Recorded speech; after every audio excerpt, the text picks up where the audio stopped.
Welcome, friends, to episode 4 of the Easier Way podcast. I'm your host, Randy, and thank you for joining me. Today's episode, if you didn't look at the little title thing, well, I guess even it's appropriate to tell you. Today, gonna talk a little bit about not taking things so personally. So, what do I mean by that? Well, myself, as I mentioned in the previous episode, I was having a conversation with a trusted friend, person that I had already confided in a lot of things that I hadn't talked with anybody else, when there was something being brought up that I felt threatened by. Okay, I got really defensive. Well, Chico, figure, feel threatened, you're going to get defensive. Most natural thing in the world.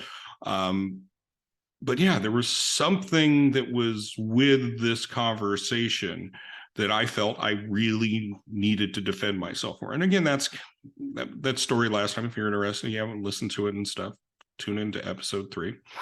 But yeah, in this point, and not taking things so personally. Say, I don't know, you're on social media, Facebook.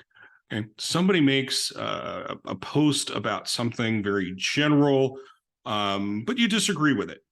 And therefore, in your reply, you have to defend your perspective on the matter. And it wasn't directed to you specifically, but again, you were provoked enough to defend your position. Now, again, is it wrong to have a position? Of course not. And of course, if it's appropriate, I guess it's not a bad idea to defend it. Although myself, I like to probably, I don't know.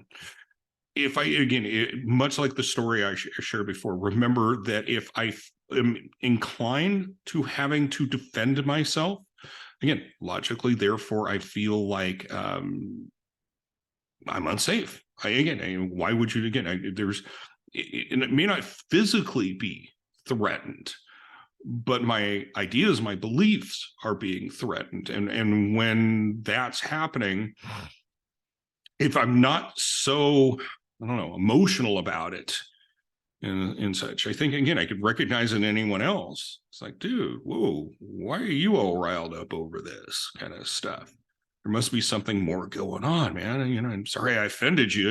We were just, I don't know, we were just talking about sports or politics or religion and stuff, the kind of things that people do get defensive over. But yeah, I mean, it's been a long time. And so I grew up in Silicon Valley, Bay Area, and such. The team, during this time, this would have been, early mid 80s kind of thing. I mean, any of the 80s and such. Joe Montana, Super Bowl winner, considered a god if you're a 49ers fan, and such. He retires and Steve Young takes over. And all in all, man, 49ers doing pretty good. Bill Walsh, the coach, the whole organization and stuff. They have the Super Bowl rings and such. They are intending on having some more rings and trophies and all the stuff that go with championships. And anyway, Steve Young's doing pretty well. And such. Again, this is a team sport. It wasn't just Joe Montana that won those Super Bowls, but he was the focus point. He was considered, he was the quarterback's the leader of the team and stuff. He was considered the one that, other than Bill Walsh, the coach, that had brought them the victory. So anyway, I'm at a bar. Okay. And of course, bars, people are doing what you came to a bar. You're getting drunk, or at least have a few in you and stuff. And I saw two guys come to blow over who was a better quarterback, Joe Montana or Steve Young. I kid you not.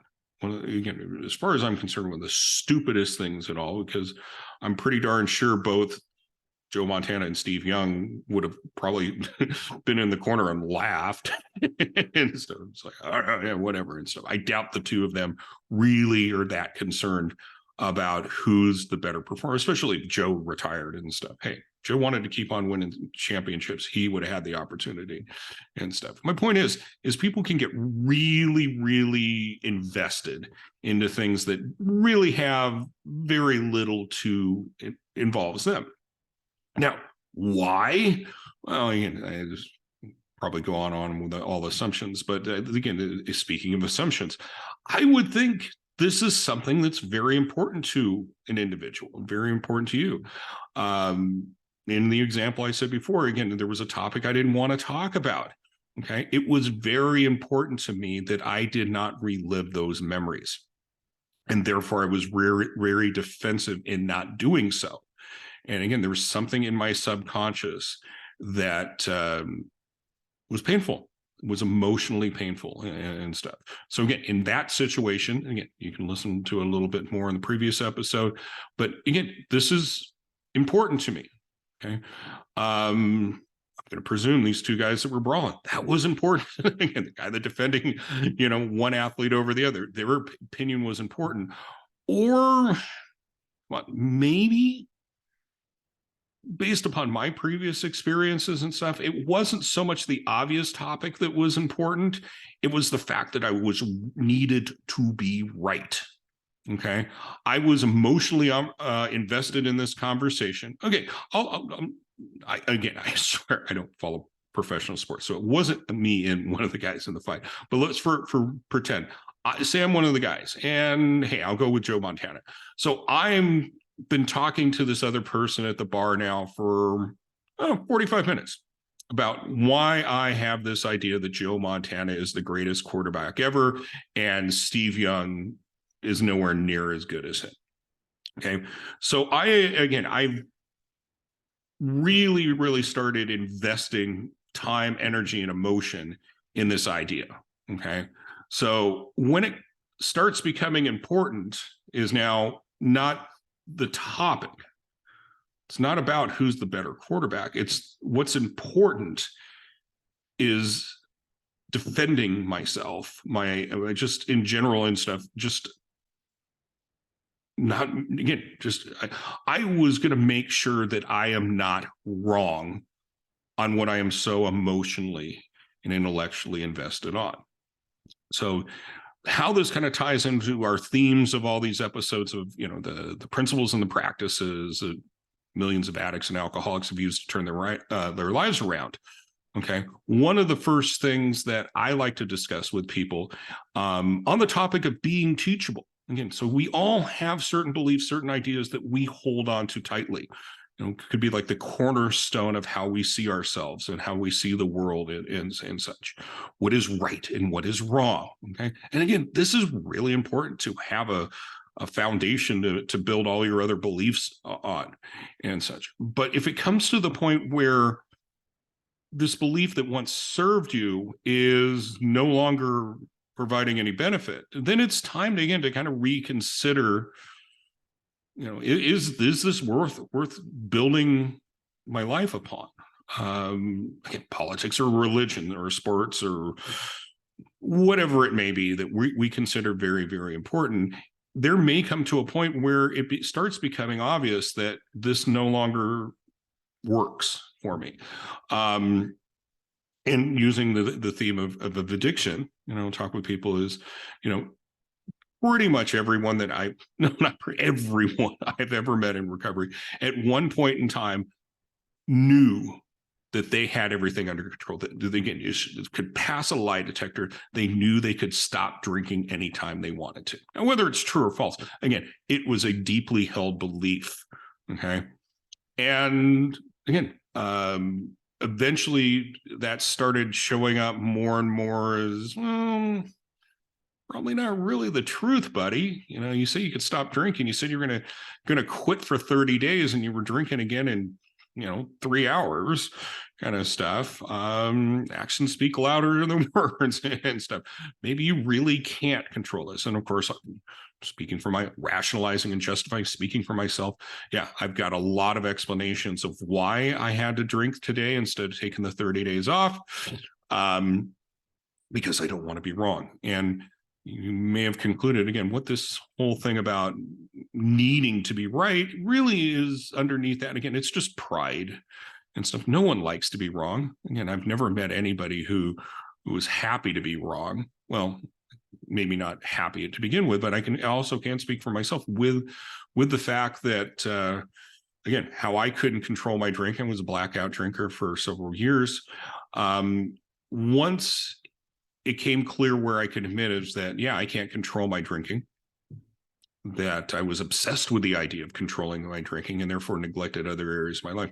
Once it became clear to me that by Alcoholics Anonymous's definition, I was alcoholic, and more importantly, that there was a solution for an alcoholic like myself, actually was kind of glad. Again, I just got past the denial, the rationalization, the justification, all this false pride that basically was causing me to be my own worst enemy. So once I could finally be humble enough and honest enough about it to just even reconsider that I might be wrong and I don't need to defend my beliefs.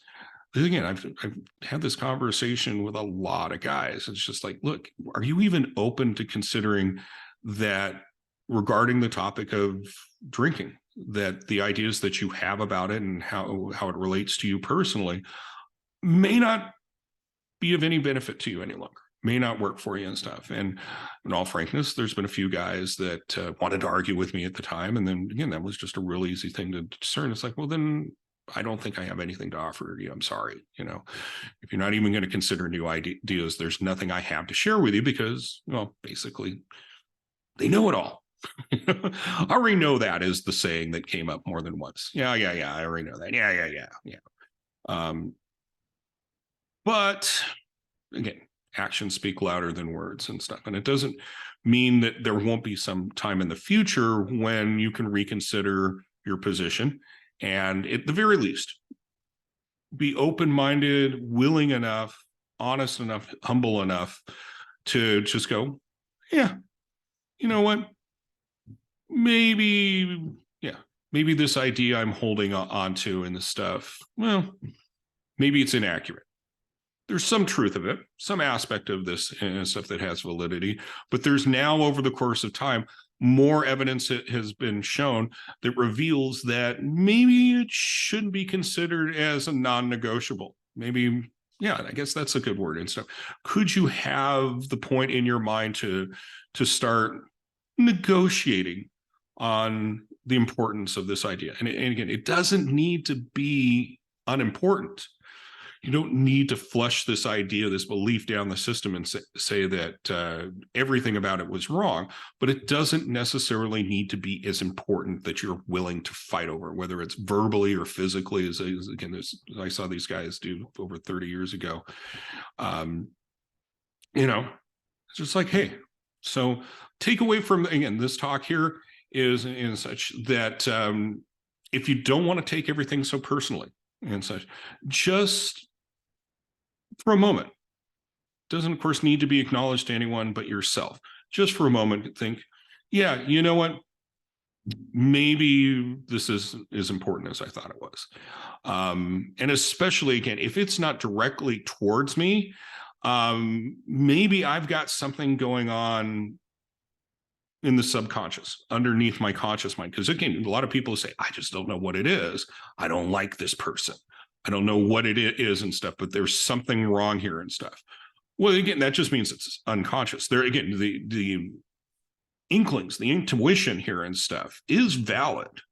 Okay, there's something going on here. There's something, our minds are designed to preserve life, your life. Okay, there's something in the past that your mind has filed away, kind of put it in the subconscious, because again, we only have so much mental energy, and it's, it doesn't need to be in the active mind and stuff until needed. Keep your brain power focused on other things. But when something comes up that stimulates this response, which is sometimes you may have heard of the fight, flight, freeze, or fawn. Okay, those are the reactions to it, but all of them have the commonality that there is something in your subconscious that has been provoked and is coming up now. And some parts of it might be conscious, but a lot of times, it's so reactionary for the effort to preserve your life that it comes up so quick that it's more instinctive than it is intellectual. If you're quote unquote being triggered by what somebody said, okay, that is a opportunity, as my friend Alan and I spoke about before. He goes, don't shoot the messenger, listen to the message. So if you said something to me right now that got my hackles up and I wanted to disagree with you loudly and just, I'm sorry, that's not the way it is, kind of thing. But, under my breath, I'm saying, fuck you. If that kind of thing's being provoked and such, there's a message here for me to pause. This is a great time to just say, okay, can I think about this? Can we talk about this later? Whatever comes out of your mouth. But basically to just kind of press pause, step away. And when you're not as emotional about it, just go, what was really going on right there? And such. So I guess what I'm saying is, if you can step away from the immediacy of the thing and just ask a good question, like what's really going on, or what's really important right now, and such, or when have I ever done this before? And then you don't need to, again, sit in silence and contemplate your challenges and stuff for hours and stuff. More so, just get still enough to ask yourself that question, and your subconscious now has a seed planted. There's very likely there'll be a moment when there'll be some clarity and going, oh yeah, I remember and stuff. I know why that came up and stuff. Yeah. I'm always seem to be riled up anytime somebody talks to me in that tone of voice. And so, an authority figure. Yeah, it seems to me anybody who tries to put me down and dismiss my ideas and stuff. Yeah, I don't put up with that stuff right there. And which, again, I don't think anybody should be talking down to any or other, but if you're responding, or I should say reacting, in a way that's making things worse, uh, and such, again, instead of saying, sorry, sir, this is probably something we should talk about a little bit later. We're both really kind of too close to saying things that we'll regret later. Can we talk about this tomorrow, kind of thing? You can't speak that calmly about it and stuff. Very likely you're going to, say things that you regret later, do things you regret later. You'll have what is often referred to in recovery as an emotional hangover. You wake up the next day and you're going, fuck, why did I do that? Why couldn't I just have walked away? Why couldn't I have just kept my mouth shut and stuff? And again, so that's really kind of the big picture of this and stuff. That's the kind of stuff that adds up to just hating yourself and hating your life. And again, it just turns into a big messy ball of gunk. Okay, so yeah, and this is real simple to talk about when you're not agitated. I get it. If for some reason you're continuing on with taking things way too personally and stuff, try not to beat yourself so hard. It is a pattern that's well established. These are ideas that are very important to you.